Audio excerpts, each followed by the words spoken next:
በወጣቱ ከፍተኛ ተቀባይነት አለው ይያልኩ አንተ ይያልኩ ላውራ ጌታቸው ረዳና ተቀባይነት አለው ግን ይሄ ተደራጅቶ የሆነ ስራ የሚሰራ ኃይል አይደለም ስለዚህ እዛ ትግራይ ላይ ታገል ማለት ራሱን ያስበላ እንደማለት ነው ለዛ ይመስለኛል አዲስ አበባ ቤዝ ያደረጉት ያ ማለት ግን ደጋፊዎቻቸው እዛ ይሉ ማለት አይደለም እንደሚሰሩት ስራ ይወሰናል ትንሽ አንዳንድ ሰዎች ምናቃቸው ለምሳሌ ከአረና አንድ ሰው እንድታቅ ተደርጎ ምናምን እንጂ እንደ ድርጅት እንደዚህ የሰፋ መሰረት አይፈቅድም ቲፒኤልኤፍ እና ልዩ የሚያደርገው የሚጌታቸው እሱ ነው ከቲፒኤልኤፍ የተፈነከተ ቡድን የኤርትራ ኃይል የሚሰለፍ ከሆነ ከትግራይ ጋር በወታደር የሚሰለፍ አይመስለኝም ወታደር ግን መሳሪያ እየረዳ በአሰብም በመጽዋም የሚገዛ መሳሪያ ካለ ያቀበለ ቲፒኤልኤፍ የሚገዛው አሁን ትንፋሽ ያገኛሉ አሁን ግን ወደ ሰላም መመለስ ልክ ሲጀምር ወጣ ከውስጣቸው ያን ጊዜ ነበር አዳፍኖ ህዝባችን እስቲ አሁን ረፍት ያገኝና መልሰን ቆቋም ነው በኋላ ይለይልናል እስከዛ ድረስ ግን እንስራ አብረን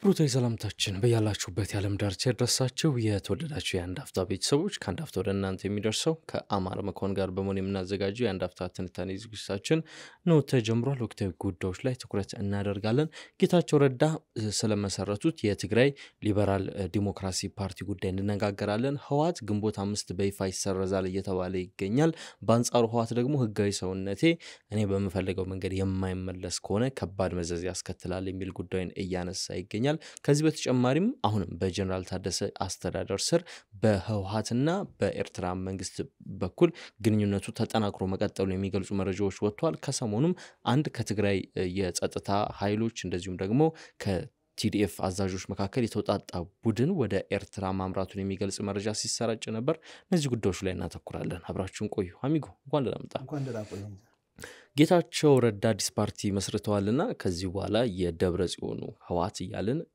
አናወራም ማለት ነው ህዋት በህዋት መካከል የተፈጠረው ስንጥቃት ለሁለት መሰንጠቁ በደብረ ጽዮን ቡድን አሸናፊነት ተደምድሟል ጌታቸው ረዳ ገንጥለው ይዘውት የወጡት አንድ የህዋት ፍንካችም የትግራይ ሊበራል ዲሞክራሲ ፓርቲ የሚል ስያሜን ይዞ ተከስቷል ግንቦት መጀመሪያዎቹ ወራት ላይ በቀጣይ ሳምንታት ማለት ነው በይፋ ከምርጫ ቦርድ እውቅና እንደሚያገኝ ይጠብቃሉ በአንጻሩ ህዋት ደግሞ ግንቦት 5 እንደሚሰረዝ እየተጠበቀ ይገኛል ህዋት በጉዳዩ ላይ ባለፈው ሳምንት መጨረሻ ላይ መግለጫ አውጥቶ ነበር በዚያ መግለጫው ላይ ምን ጉዳዮች ነው ያነሳው ህጋዊ ሰውነቴ በፕሪቶሪያ ስምምነት መሰረት የማይመለስልኝ ከሆነ ከባድ መዘዝ አለው አሁን መንግስት የፌደራል መንግስት ባስቀመጠው አዲስ አዋጅ መሰረት በዚያ እንደ አዲስ ለመዘገብ አልችልም የሚል ነገርን አስቀምጧል እንግዲህ ህዋት መዘዝ ሊያስከትል ይችላል ሲል ምን ማለቱ ነው የሚለው ጉዳይ አብሮ እየተነሳ ይገኛል የጌታቸው አዲስ ፓርቲ ግን ብዙ ጥያቄዎችን እያስነሳ ነው ከአዲስ አበባ ሆኖ የብልጽግና ወንጭፍ የሚሆን ፓርቲ ነው ወይ የብልጽግና መገልገያ የሚሆን ፓርቲ ነው ወይ የሚል ጉዳይ እየተነሳ ነው ወይም ደግሞ እንደ ሌሎች አንዳንድ ተቋሚ ፓርቲዎችም በብልጽግና ውስጥ ቀልጦ ሊቀር የሚችል ምንም መከወን የማይችል ፓርቲ ሊሆን ይችላል የሚል ስጋቶችም አብሮት እየተነሳን የሚገኘውና የጌታቸው ረዳን ፓርቲ መመስረት እንዴት አዩ አሚጎ እንግዲህ ጌታቸው ረዳ በጠቅላይ ሚኒስትሩ የምስራቅ የአፍሪካ ጉዳዮች አማካሪ ሆነው ሲሾሙ ብዙ ሰዎች ፍራስትሬትድ ተበሳጭተውባቸው ነበር ማለት ይቻላል አንዳንድ ሚዲያዎችን ስመለከት ሚዲያ በትግራይ በተመለከተ የሚሰሩ ሚዲያዎች አንዳንዶቹ ሐሳባቸውን ገና ማወቅ አለብን አማካሪ ከሆኑ በኋላ ከመንግስት ጠጋ ብለው ሊሰሩ የፈለጉት ነገር ሊኖር ይችላል ጠቅላይ ሚኒስትሩን በቅርብ ሊያገኙ ስለሚችሉ ለዛ ነው ጠጋ ያሉት ሲሉ አንዳንዶቹ ትግሉ ላይ በነበራቸው ሚና የሰሜኑ ጦርነት ላይ ከፍተኛ ሚና ነበራቸው ጌታቸው ረዳ የቲፒኤልኤፍ የቲዲኤፍም የትግራይ ኃይልም ምስል ሆነው ነበር ወጥተው የሚናገሩት እሳቸው ብቻ። መጀመሪያ አካባቢ ደብረጽዮንም ገብረ ገብሩም ምናምን ይናገሩ ነበር። በኋላ ጸጥ ከተባለ ድምጽ ከጠፋ በኋላ መልሰው የመጡት ሲወክሉ የነበሩት ምስል ሲሰጡ የነበሩት እሳቸው ናቸውና በዛ የሚያስታውሷቸው ሰዎች እንዴት ከአብይ ጋር ሊሰራ መጣ፣ እንደዛ ሲያብጠለጥለው ከነበረ ቡድን ጋር እንዴት ሰው ከአብይ ጋር ይሰራል ያለ ሲል የነበረው ሰው ጋር እንዴት ሊሰራ መጣ፣ ደሞስ ምን አይነት የፖለቲካ ግብ የምስራቅ አፍሪካ አማካሪ ሆኖ ምን አይነት የፖለቲካ ግብ ያሳካል በትግራይ ላይ የሚል ጥያቄ ነበራቸው። አሁን ያ ሁኔታ ተቀይሮ ሌላ ፓርቲ መስርቶ መታገል እየቻለ ለምን ከአብይ ጋር ይሰራል የሚሉት ትንሽ መልስ የተሰጠ ይመስለኛል። ያው ፓርቲ መስርቻለሁ አይነት መልስ ተሰጥቷል። ትግራይ ላይ ለምን አይንቀሳቀስም ለሚለው ይገባኛል ለምን እንደማይንቀሳቀስ። የኃይል ሚዛኑ አሁን የኃይል ሚዛን ስል በወጣቱ ከፍተኛ ተቀባይነት አለው እያልኩ አንተ እያልኩ ላውራ ጌታቸው ረዳና ተቀባይነት አለው። ግን ይሄ ተደራጅቶ የሆነ ስራ የሚሰራ ኃይል አይደለም። በጦርነቱና ጦርነቱን ተከትሎ በነበሩ ሁኔታዎች የመጣ ኃይል ነው። እንደ ቲዲኤፍ የተደራጀ አይደለም። የቲዲኤፍ ከንትን ጋር ቆሟል ከደብረጽዮን ጋር። እንደ ደብረጽዮን ፓርቲ የተደራጀ አይደለም። የቆየ የጥንት ፓርቲ ነው። የካድሬ ኔትወርክስ ኦፍ ካድሬስ አሉት፣ ምልምሎች አሉት፣ ደጋፊዎች አሉት፣ የሀብት ምንጭ አለው በዲያስፖራም እዚህም በወርቅ ንግድም በምንም የሰበሰባቸው በፊትም የሰበሰባቸው ሀብቶች አሉት። እነዚህ ሁሉ የሉት የኛው ቡድን። ስለዚህ እዛ ትግራይ ላይ ይታገል ማለት ራሱን ያስበላ እንደማለት ነው። ለዛ ይመስለኛል አዲስ አበባ ቤዝ ያደረጉት። ያ ማለት ግን ደጋፊዎቻቸው እዛ የሉም ማለት አይደለም። እንደሚሰሩት ስራ ይወሰናል። እንዴት አየው ካልከኝ ለትግራይ በጣም የሚያስደንቅ ፓርቲ ተቋሚ ፓርቲ አዲስ አይደለም ለትግራይ። ብዙ ተሞክሯል። አረናም ሞክረዋል። አሁንም 3 ፓርቲዎች አሉ። አሁን አክቲቭ የሆኑ በተለይ ከጦርነቱ በኋላ አክቲቭ የሚንቀሳቀሱ አሉ። በዛ መልኩ ማየት አልፈልግም ይሄንን። ይሄኛው ልዩ የሚያደርገው ቲፒኤልኤፍ ከዚህ በፊት ደግሞ እነ ገብሩ አስራትም እንደዚሁ የሞከሩት ፓርቲ ነበር። ከቲፒኤልኤፍ ጉምቱ የሚባሉ ሰዎች የወጡበት ወደ 17 የሚሆኑ የማዕከላዊ ኮሚቴ አባላት የወጡበት አሁን ያሉበት ይመስለኛል። ሙሉ በሙሉ እንደሆነ አላቅም፣ ግን ብዙዎቹን አይቻቸዋለሁ እዛ ፊታቸውን የወጡበት ነው። የወጡበት ብቻ ሳይሆን አይዲዮሎጂካል ኦሪየንቴሽኑ ስሙ ላይ ተገልጾበታል። ሊበራል የሚባል አይታሰብም ቲፒኤልኤፍ ጋር እንደዚህ። ድሮ ቲፒኤልኤፍ ብዙ ጊዜ ደጋግሜ እንደነገርኩት እንደተምናገረው ማርክሲዝም ሌኒኒዝም ነው መሰረቱ። የሚገርም አይደለም፣ ጊዜው የዛ ጋር ስለነበረ ሁሉም የተቀበለው የማርክሲዝም ፍልስፍና ነው። በአብዛኛው ዲሞክራቲክ ማዕከላዊነት ዲሞክራሲያዊ ማዕከላዊነት የሚባል አብዛኛው ህዝብ ንቃተ ህሊናው ያልዳበረ ስለሆነ ጥቂት የበቁ ልሂቆች በዲሞክራሲያዊ መንገድ ተከራክረው የሚወስኑለት የሚባል ነው ዲሞክራቲክ ሴንትራሊዝም ማለት። ባጭሩ ዲሞክራሲ ለነሱ ብቻ ነው የሚሰራው። ዲሞክራሲ በጽንሰ ሐሳብ ደረጃ ህዝብ ነው የሚመርጠው መሪውን። እንደዛ አይደለም። የበቁ ራሳቸውን ይሰይማሉ፣ ይከራከሩና ለህዝብ ጥቅም ይውላል የሚሉትን ወደታች ያወርዳሉ። በዛ ነው የሚሰራው። ከዚህ በተቃራኒ አብዮታዊ ዲሞክራሲም እንደዚህ ነው ፍልስፍናው። ከዚህ በተቃራኒ መቆሙን ለማሳየት ነው ሊበራል የሚል ጥሏን የከተታት ጌታቸው ይመስለኛል። ትግራይ ሊበራል ዲሞክራቲክ ፓርቲ ብሎታል። ዲሞክራሲን አስገብቷል፣ ሊበራሊዝምን አስገብቷል። እዛ ሊበራል ነፃ አስተሳሰብ ያለ ነው። ያዋጣል ያዋጣም ብዙ አከራካሪ ነው። እዚህ የምዕራባውያንም ድጋፍ ለማግኘት ያግዟል። እሱም ይሆናል ቲፒኤልኤፍንም ኦልድ ጋርዱን ለማበሳጨትም ይመስለኛል ሳስበው። የሚመርጡት ቃል አይደለም ከስራቸው ከአሰራራቸው ይሄ የሚመርጡት ቃል አይደለም የምዕራባውያን ድጋፍ ለማግኘት ብቻ ሳይሆን ጊዜው ተለውጧል ወጣቱ ብዙ አይነት የኮሙኒኬሽን አሁን ዓለም ላይ የሚካሄድ ነገር ወዲያው ነው የሚደርስ የዛሬ 60 ዓመት እንደነበረው ምን አይደለም ነፃነት ያያል በሌላው ዓለም ያለ ነፃነት ያያል ሌላው ዓለም ብቻ ሳይሆን እዚሁ ክልል ለክልል ያለ ልዩነትም ሊኖር ይችላል እዚሁ ኢትዮጵያ ውስጥ ራሱ ያያል አማራ ክልል በደንብ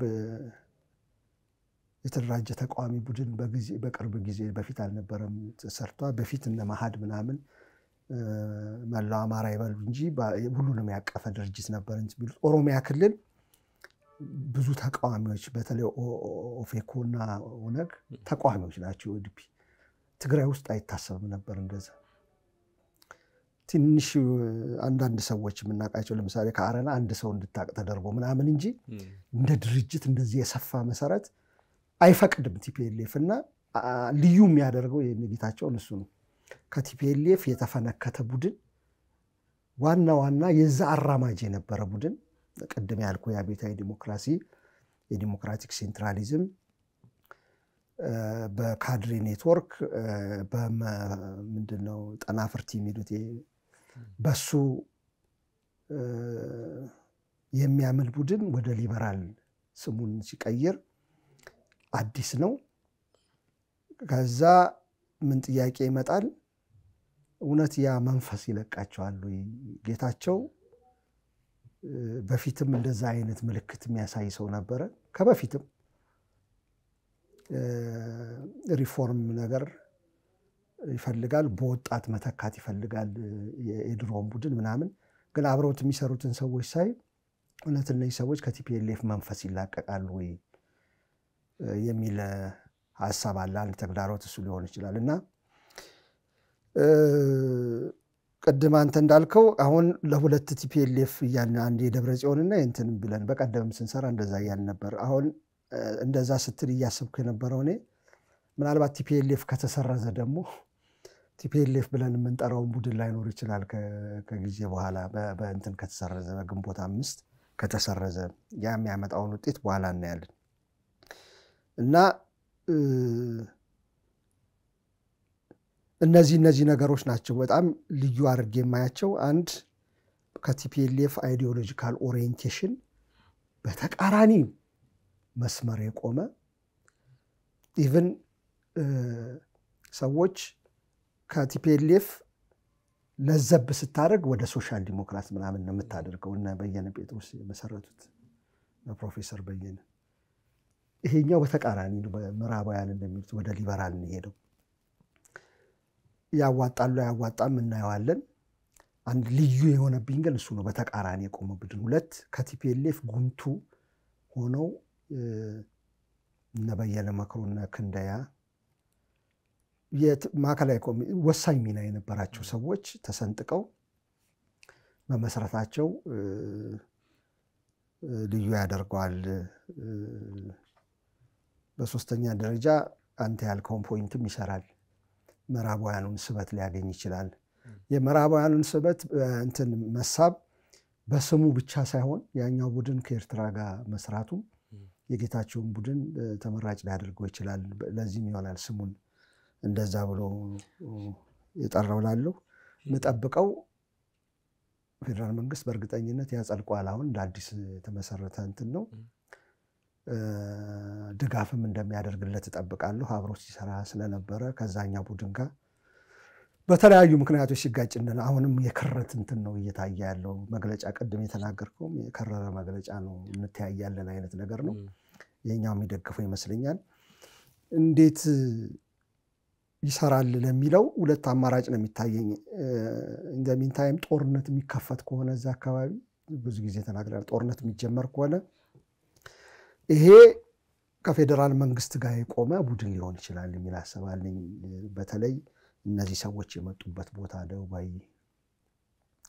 ደቡብ ብቻ አይደለም የመጡት አክቹአሊ የተለያየ ክፍል ነው ግን በአብዛኛው ተቃውሞ ሲያደርግ የነበረው ክፍል በቀደም የዞኑ ኃላፊም መግለጫ ከረር ያለ እነ ደብረጽዮን ቡድን ከረር ያለ ወቀሳ ያቀረቡበት መግለጫ ያወጣው ቡድን ከፌደራል መንግስት ጋር የሚቆም ከሆነ ያው ነው ፌደራል መንግስትና ከዚህ ጋር ይሰለፋል ከደቡብ ወይም ከዚህኛው ቡድን ጋር እነ ደብረጽዮን ቡድን ከኤርትራ ጋር ይሰለፋሉ ጦርነትም ከሆነ በሰላማዊ መንገድ ከሆነ ፌደራሉ መንግስቱ ፕሬዘንስ የለውም ትግራይ ላይ በአሁን ሰዓት ራሱ እንደቻለ ክልል ነው ዲፋክቶ ስቴት ነው የሚመስለው ትግራይ ፌደራል መንግስትም ላይ ውክልናው የለው እዛ ደግሞ ፌደራሉ ምንም እያደረገ አይደለም በዚህ መሰረት ከፌደራል መንግስቱ ጋር ከሰራ የነጌታቸው ቡድን ፌደራል መንግስቱ ፕሬዘንስ ይኖረዋል ማለት ነው እዛ አብሮት የሚሰራ ቡድን ፕሬዘንስ ይኖረዋል ሰላማዊ የፖለቲካ ትግል የሚካሄድ ከሆነ ተግዳሮት ይፈጥራል ለቲፒኤልኤፍ ማህበር አለው መሰረት አለው ለማንቀሳቀስ ሞቢላይዝ ለማድረግ ምናምን የፌደራል መንግስቱን ድጋፍ ያገኛል የጸጥታ ድጋፍ ለማግኘት ከፈለገ ከፌደራል መንግስቱ ድጋፍ ያገኛል ከዛ ቡድን ጥቃት እንዳይደርስበት ማለት ነው ስለዚህ ትግል ሜዳው ትግራይ ከሆነ እስካሁን ድረስ ፌደራል መንግስቱ እጅ ማስገባት ራሱ ወቀሳ ስለሚያደርስበት ፌደራል መንግስት ክልሉ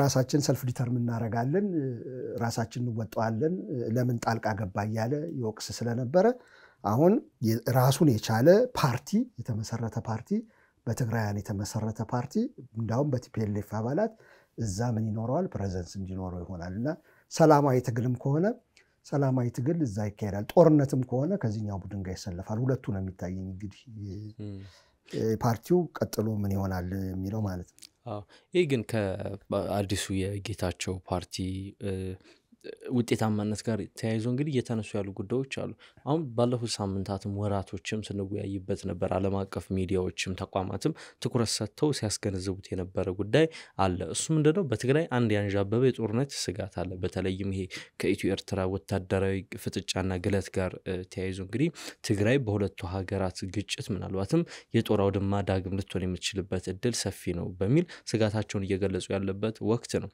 በዚህ ይህ ባለበት ሁኔታ እንግዲህ ውጥረቱን እንዳልረገበ ነው አሁንም ትኩሳቶች እያየሉ እየመጡ እንጂ እየቀነሱ እየመጡ እንዳልሆነ የሚያመላክቱ ሪፖርቶች ናቸው እየመጡ ያሉትና ከዛ ጋር ተያይዞ አሁን የጌታቸው ፓርቲ በሊበራል ዲሞክራሲን አራምዳለሁ ብሎ ወደ እንዲህ አይነት ትግል ውስጥ መግባቱ ምን ያህል ውጤታማነት ሊያመጣ ይችላል ምክንያቱም ክልሉ በጦርነት የሚዳከም ጦርነት ውስጥ የሚዋለል ከሆነ ሰላማዊ ትግሉም እየኮሰመነ ነው የሚያለው ሁለት ሴናሪዮ ያስቀመጥኩት ለዚህ ነው ጦርነት እያንዣበበ ስለሆነ ጦርነቱ ከፈነዳ ይሄ ቡድን የተገፋው ቡድን ከዚህ ጋር ይቆማል የሚል እምነት አለኝ ከፌደራል መንግስቱ ጋር ስለዚህ በመልኩ ነው የሚቆመው አሁን ልክ ትግራው ጦርነት ጊዜ ከኢትዮጵያ መንግስት ጎን የተሰለፉ ፓርቲዎች ነበሩ እንደነ አብን ኢዜማ ሌሎችም አብዛኞቹ ፓርቲዎች ከኢትዮጵያ መንግስት ጎን ተሰልፈው እንደነበር እንደዛ ነው የምትለኝ ወይስ እንደ ትግራይ ውስጥ እንላል ይሄ ለየት ይላል ትግራይ ውስጥ ፕሬዘንስ አለው ይሄ ፓርቲ ሞር ኦር ለስ ደጋፊዎች አሉት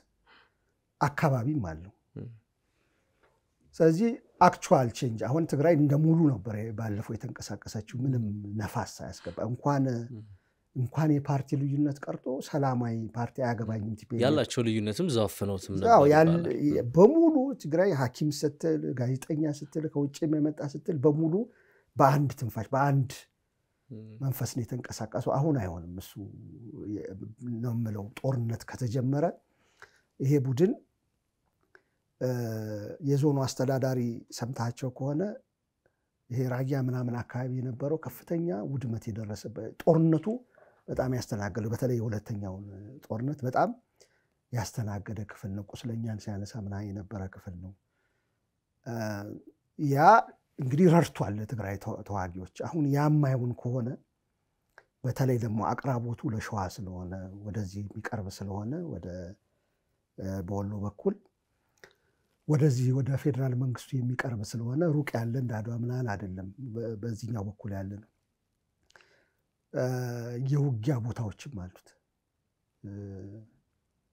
ቢያንስ ሁለት ወሳኝ የውጊያ ቦታዎችም አሉት እና ከዚህ አንፃር ከፌደራል መንግስት ጋር ከተሳለፈ እዛው ትግራይ ውስጥ የተሰነጠቀ ቡድን ስለሚገኝ እንደ ቲፒኤልኤፍ እንደበፊቱ አይሆንለትም ግን በተቃራኒው ደግሞ የኤርትራ ኃይል የሚሰለፍ ከሆነ ከትግራይ ጋር በወታደር የሚሰለፍ አይመስለኝም። በወታደር ግን መሳሪያ እየረዳ በአሰብም በመጽዋም የሚገዛ መሳሪያ ካለ እያቀበለ ቲፒኤልኤፍ የሚገዛው አሁን ትንፋሽ ያገኛሉ። እንደዛ የሚያደርግ ከሆነ ደግሞ ይሄኛው ቢጎልም ይሄኛው ቡድን በዛ በኩል ደግሞ ሳይታፈን መዋጋት ይቻላል። ድሮ በፊት ታፍኖ ነበር ትግራይ እንትን ያለው እና እንዳልከው ጦርነቱ የሚፈነዳ ከሆነ ትግራይ እንደበፊቱ ጠንካራ ሙሉ ለሙሉ ትግራይን ያንቀሳቀሰ ቡድን ይዛ አትመጣም። አሁን ይሄኛው ይከፈላል። በተቃራኒው ከኤርትራ ደግሞ ድጋፍ የምታገኝበት ይሆናል። ይሄን አስልተው ይመስለኛል እነሱ የሚንቀሳቀሱት። አሁን ይሄ ፓርቲ መቋቋሙ ትርጉም የሚኖረው አንድ በዚህ መልኩ የተገፋው ቡድን ጦርነት ሲፈልግ አልነበረም። እኔ ያኛ ቡድን ጦርነት ሲፈልግ ነበረ፣ ስለዚህ እዚህ ውስጥ ያልሳተፍም ብሎ ወይም ደግሞ በተዘዋዋሪ ከፌደራል ጋር የሚሳተፍበትን እንትን ሊያመጣ ይችላል። ግን ፓርቲ የሚቋቋመው ኖርማሊ ለመዋጋት ምናምን አይደለም። ፓርቲ ሰላማዊ የፖለቲካ ትግል ለማድረግ ነው የሚቋቋመው። ይሄ የጦርነት መንፈስ 50% በለው 45% በቃ የጦርነት መንፈሱ ተወግዶ ውጥረቱ እንዳለ ግን ሰላማዊ የፖለቲካ ትግል የሚካሄድበት አሁን ፌደራል መንግስቱ ሲያደርግ ነው ትራንዚሽናል ገቨርንመንቱ ሲያደርግ እንደነበረው የተወሰነ የመንቀሳቀስ ቦታ የሚንቀሳቀስበት ቦታ ምህዳር ካገኘ እዛ ሰላማዊ ትግል ላይ ትርጉም ሊያመጣ ይችላል እንትን በማለት ጦርነት ከፈነዳ ስለ ሰላማዊ የፖለቲካ እንትን የምናወራበትም እንትን አይደል። እንዳውም ጦርነት ባይፈነዳም በእኔ አይነት ትግራይ ውስጥ አሁን ከዚህ በፊት ስለው እንደነበረው የፖለቲካ ፉክክር ሁሉ የሚካሄድበት አልነበረም። ሰዎቹ የስልጣን ጥማት የተጫወተባቸው እንጂ ትግራይ ማገገሚያ ጊዜ ነበር። አሁን ጦርነት ሲያካሂዱ ልዩነታቸውን አፈነው ነው ጦርነት ያካሄዱት። ጦርነት አልፎ ያን ጊዜ ስልጣን ለመሻማት ልታረጋ አትችልም። የትኛውን ልትመራ ነው ስልጣን የምትሻማው? ከዛ ጦርነቱ ቆሞ የስልጣን ጥያቄ ሲመጣ ግን ተጣሉ። እንዳውም በእኔ ሐሳብ ማዳፈን ያን ጊዜ ልዩነትን ያን ጊዜ ነበረ። ህዝቡ እስኪያገግም ድረስ ሰላማዊ ፖለቲካ ትግል እስክታደርግ ድረስ ሰው ወደ ቀዬው እስኪመለስ ድረስ ወደ ተፈናቀለበት እርዳታው ሰርቪሱ በደንብ እስኪመለስ ኖርማላይዜሽን እስኪሆን ድረስ የስልጣን ጥማት ባይኖርባቸው ኖሮ እና ለህዝብ ጥቅም ነው እንደሚሉት እንደሚያወሩት ከሆነ የሚሰሩት ከነበረው አሁን እዚህ ላይ አልነበረም ፉክቻ ማድረግ የፖለቲካ ሽኩቻ። ፓርቲ በመስረቱም ይመጣ ነበር በኋላ። ግን ጠው ያለው ስልጣን ላይ ነው። they don't care እንኳን ተፈናቃይ መመለስ ምናምን እኮ አይደለም አሁን እያሰቡ ያሉት ሌላ ጦርነት እኮ ሌላ የሚፈናቀልበት ጦርነት ማለት ነው አሁን ያለው ቀርቶ ከዛ ሌላ የእርዳታ ጉዳይ አሁን የሚቀርበት ጦርነት ከተጀመረ እንዴት ነው እርዳታ የሚኖረው? ሌላ የኢኮኖሚ የምግብ ቀውስ ቢፈጠርበት አይተነዋል እኮ ከዚህ በፊት የሚፈጠርበት ጊዜ ነው። ጦርነቱ ደግሞ እንደሚያስቡት እነሱ ወርቃቸውንም ምኑንም የሸጡትንም ከዲያስፖራም እየበሉ ሊኖሩ ይችላሉ። ለረጅም ዘመን የሚዘልቅ ለረጅም ዓመታት የሚሄድ ነው ጦርነት። ይሄ ጦርነት ከተጀመረ ረጅም ጊዜ ይወስዳል። ምክንያቱም መልቲ ፕሮንግድ ነው። የሆነ ሁለት ግንባሮች የምታስብበት አይደለም። ይሄ ሰፊ ነው አካባቢው። አማራ ክልል ውስጥ እንዴት ነው ትግሉ የሚካሄደው? ትግራይ ክልል ውስጥ እንዴት ነው ትግሉ የሚካሄደው ስትል የተቀዣበረ ምስል ነው የምታገኘው። እና ረጅም ጊዜ የሚፈጅ አንዱ እየያዘ አንዱ እየለቀቀ የሚፈጅ ነው። በዚህ መሃል ስላለው ሁኔታ ቢያስቡ ኖሮ እዛ ትግራይ ውስጥ ስለሚፈጠረው ኤርትራ ውስጥ ምንም ላይፈጠር ይችላል። በፈር ነው ደጀን ነው የምትሆነው ትግራይ እስኪወጣ ጦርነቱ። ከዛ ምንም ላይፈጠር ይችላል ኤርትራ ውስጥና የትግራይን ቢያስቡ ኖሮ ወደዛ አይገቡም ነበር። የጦርነት ድቤ ወደ መምታት ምናምን አይገቡም ነበር። እና አንፎርቹኔትሊ አፍነው በኋላ አንፈተዋለን ይሄን ልዩነታችን ጦርነቱ ላይ ያሉበት ምክንያት ስልጣን የምታመጣው ጥቅም ያን ጊዜ ብዙም ስላልነበረች ነው። ሁሉ ውጊያ ላይ ነው። ልትዝናናበት ምን ልትልበት ፓወሩን አትችልም። አሁን ግን ወደ ሰላም መመለስ ልክ ሲጀምር ወጣ ከውስጣቸው። ያን ጊዜ ነበር አዳፍኖ ህዝባችን እስቲ አሁን ረፍት ያገኝና መልሰን ቋቋም ነው በኋላ ይለይልናል። እስከዛ ድረስ ግን እንስራ አብረን ማለት የነበረባቸው የዛን ጊዜ ነው። ህዝቡን መጠየቅ ያለበት ይሄንን ነው። በደብረ ጽዮን በእንትና በኩል መቆም ምናምን ሳይሆን እነዚህ ሰዎች ቢያስቡልኝ ኖሮ እዚህ ግጭት ውስጥ አይገቡም ነበር።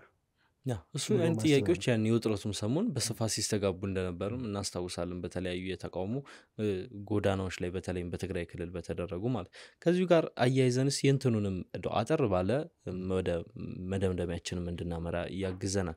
ከግንቦት 5 በኋላ ህወሓት ያከትምለታል 50ኛ ዓመቱን ያከበረው ፓርቲ የሚባል የለም፣ ህወሓት የሚባል የለም የሚል ነገር እየተነሳ ይገኛል። ይህን ጉዳይ ያሰጋው ህወሓት ደግሞ የኔን ህጋዊነት አለመመለስ በፕሪቶሪያ ስምምነት መሰረት መዘዝ አለው የሚል ነገር እያስተጋባ ነው። ከዚህ ቀደም አቶ ስብሐት ነጋ በወይን መጽሔት ላይ ባረጉት በጣም ረጅም ቃለ መጠይቅ አሁን ህወሓት የህልውና አደጋ ነው የገጠመው የሚል ነገር አስቀምጦ ነበር። ባለፈው ዓመት ህወሓት ባካሄደው ይሄ ምርጫ ቦርድ አላውቀውም ባለው ጉባኤ ላይም አሁን በ50 ዓመት ውስጥ አጋጥሞን የማያውቅ ፈተና ነው እያሉ ነው። ለነሱ ይሄ ህልውና ጉዳይ ነውና ምናልባት ምን አይነት ደብረጽዮን እያሉ ያሉት ምን አይነት መዘዝ ሊያስከትል ይችላል? ወደ ጦርነት እንገባለን ነው እያሉ ያሉት? እንደዛ ይመስላል። ፉከራው እንደዛ ነው የሚመስለው። ይሄኛው ፓርቲ አዲሱ ፓርቲ ጌታቸው ረዳ ፓርቲ ቀደም እንዳልኩት እውቅና ያገኛል በእርግጠኝነት። አሁን በመስረታ ላይ በውይይት ላይ ናቸው፣ ስብሰባ ላይ ገብተዋል። ያገኛል። ግንቦት 5 የሚወሰነው ውሳኔ ጉዳዩን አንድ ያከራዋል ወይ ደግሞ ፌደራል መንግስት ሌላ አማራጭ የሚያመጣ ከሆነ ወይም የምርጫ ቦርድ ሌላ አማራጭ የሚያመጣ ከሆነ በንግግር ማለት ነው የወሰነው ውሳኔ በንግግር የሚያራዝም ከሆነ ሌላ ሲናሪዮ ልናይ እንችላለን። ሰዎቹ አቆብቆበው ለጦርነት የተዘጋጁ ከሆነ የስሙ የህወሓት መመለስ ጉዳይ አሁን በነገራችን ላይ ትርጉሙ ምን ሊገባኝ አይችልም። ምን አሁን የተጋረጠው ስጋትና የሚናጩበት ወይም የሚጋጩበት ጉዳይ በጣም የተለያየብኝ ነው የተቸገርኩት ለመሰለ ቲፒኤልኤፍ አሁን የእንትን ምዝገባውን ቢያገኝ ምንድነው የሚያደርገው? አሁን ከተፈጠረው የ50 ዓመት ታሪኩም ይፋቃል አይነት የሚል ነገር መሰለኛል። ነው አሁን የተፈጠረው ነገር እዛ ትግራይ ውስጥ ስለ ስም ምናምን የምናወራበት ነው ወይ? ፓርቲስ ምንድነው? አሁን የመሆን የነበረበት መቅደም የነበረበት ጉዳይ ጦርነት የሚያስገባ ነገር ነው ወይ? ፓርቲ ስሜ አሁን ካልተመለሰልኝ ምናምን ጦርነት አስጀምራለሁ የሚባል ነገር ነው ወይ?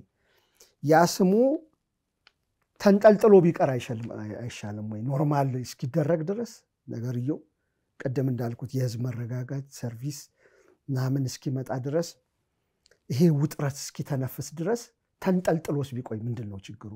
አሁን እኮ የሚያገኙትን ጥቅም ፓርቲ ሆነው ስማቸው ሳይመለስ አላቸው እንትን ድጋፍም አላቸው፣ ወታደሩንም አግኝተዋል። ምንድነው የሚጨምረው እዛ ላይ? ከዛስ ሳይሰጥ ጦርነት መጀመሩ ለዛ ለስም ቲፒኤልኤፍ ስም ይመለስልኝ ብሎ ስሜትስ ይሰጣሉ? ከዛ በኋላ የሚመጣውን ዲቫስቴሽን ስታስበው በጦርነት የሚመጣ ቲፒኤልኤፍ የድሮ መዝገባዬ በድሮ ህልውናዬ እስካልተመለስኩ ድረስ ብሎ ጦርነት ጀምሮ መሰቃየት አለበት ወይ እዛ ህዝብ? ያ ቢገፋ አይሻልም ወይ ነው የኔ አማራጭ። የስም ጉዳይ እየተገፋ እየተንከባለለ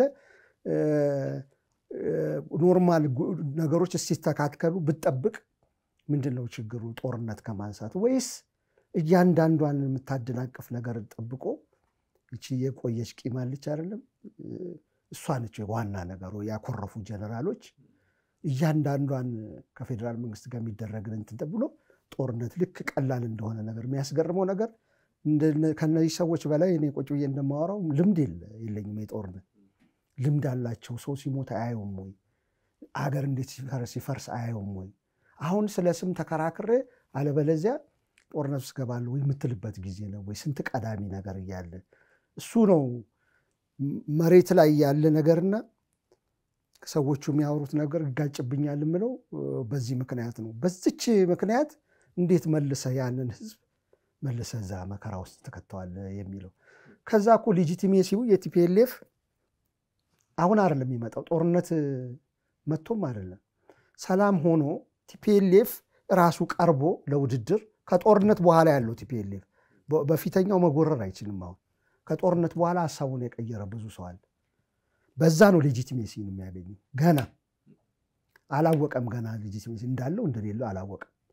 ስለዚህ ገና እሱን እንኳን ያላወቀ ቡድን አሁን ስሜ እንትን ካላለ ብሎ ቡራ ከረዩ የሚልበት ምክንያት አይታየኝም። ቀዳሚም ነገር አይደለም በእኔ አንፃር። በመንግስትም በኩል በምርጫ ቦርድም በኩል ያንን እንደ ምክንያት እንዳይጠቀምበት ማድረግ አለበት። ወደ ጦርነት ለመግባት ምክንያት እንዳያረገው እየተወያዩ የማራዘም ጉዳይ እንጂ እነዛ ከመንግስት ጋር በወርቅ ንግድም ከኤርትራም ጋር በመስራትም ነጌታቸው እንዳሉት አንዳንድ ከውስጥ የሚያውቁ ሰዎችም እንዳሉት በኋላ የተናገሩ ሰዎች ወንጀል የሰሩ ገና ለገና እንያዛለን ምናምን የሚሉ በጦርነቱ መቆየት ስለሚፈልጉ ለነሱ ዱላ ማቀበል አያስፈልግም። አሁን በስም ምክንያት በምርጫ ቦርድ ምዝገባ ምክንያት እንዲያፈነዱ ጦርነት ዱላ ማቀበል አያስፈልግም። በሁለቱም በኩል ነው መታየት ያለበት ማለት ነው። በጣም ጥሩ። እንግዲህ ከዚህ ቀደም ስለ ሰሜኑ ጦርነት ጠቅላይ ሚኒስትር አብይ አህመድ አንድ አስተያየታቸውን ሲሰጡ ምናልባት ህወሓት ያንን ምርጫ ባያደርግ ኖሮ ወደ እንዲህ ያለ ጦርነትም ላንገባ እንችላለን ብለው ነበር። አሁን ደግሞ ምርጫ ቦርድ ላይ እንመዘገባለን እንደ አዲስ ትመዘገባላችሁ፣ አይ የቀድሞ ሰውነታችን ተመልሶ ነው በሚሉ ዝግብ እንግዲህ ወደ ጦርነት ሊያመራ የሚችሉ አዝማሚያዎች ፍንጮች እየታዩ ነው። የጌታቸው ረዳን አዲስ ሊበራል ፓርቲ ጉዳይ ቃኝተናል። ምናልባትም በብልጽግና ስኒ ውስጥ ሊዋጥ ይችላሉ የሚሉ ጉዳዮችንም አንስተናል። እንግዲህ አሚጎ የዛሬው እዚህ ላይ እንቋጭ። የተወደዳችሁ የአንድ አፍታ ቤተሰቦች የዛሬው የአንድ አፍታ ትንታኔ ዝግጅታችን ይህን ይመስል ነበር። አብራችሁን ስለዘለቃችሁ እጅግ አድርገን እናመሰግናለን። መልካም ቆይታ።